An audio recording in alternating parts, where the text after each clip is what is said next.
քննիչ հանձնաժողովը որոշեց, որպեսզի այդ նյութերը ուղարկի գլխավոր դատախազություն։ Թե ինչ ընթացք ունեցավ, կարելի է նաև հետաքրքրվել հասկանալու համար, որովհետև սպառազինության ձեռքբերումը գիտենք շատ վիճահարույց է եղել տարիներ շարունակ եւ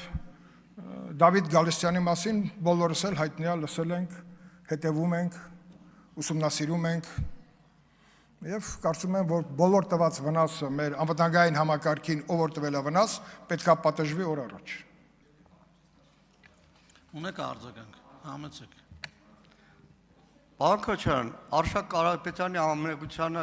չեմ ուզում անդրադառնալ, չեմ ուզում։ բայց նայեք, Արշակ Կարապետյանին ամենաբարձր պաշտոնների Բաբկեն Թունյանի հարևան Պողոսը չէր նշանակել։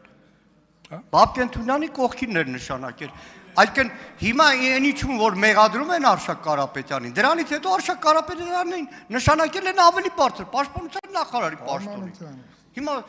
դեռ ավելին, այդ ժամանակի գլխավոր շտաբի պետ վերանշանակել են այն մարդուն, որի մասին զեկույցում բավականին բաներ կա, հիմա չեմ ուզում դրանց անդրադառնալ, որ գերատեսչություն ասում եմ, եղբայր, այսպիսի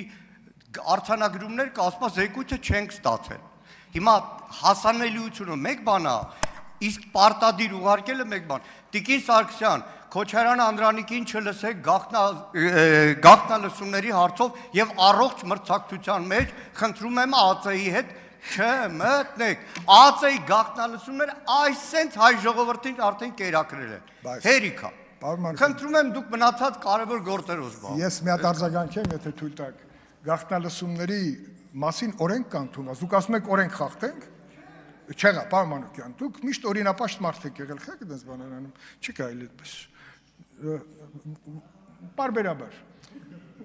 Տիկին Սարգսյան, շարժում ենք օրենքով,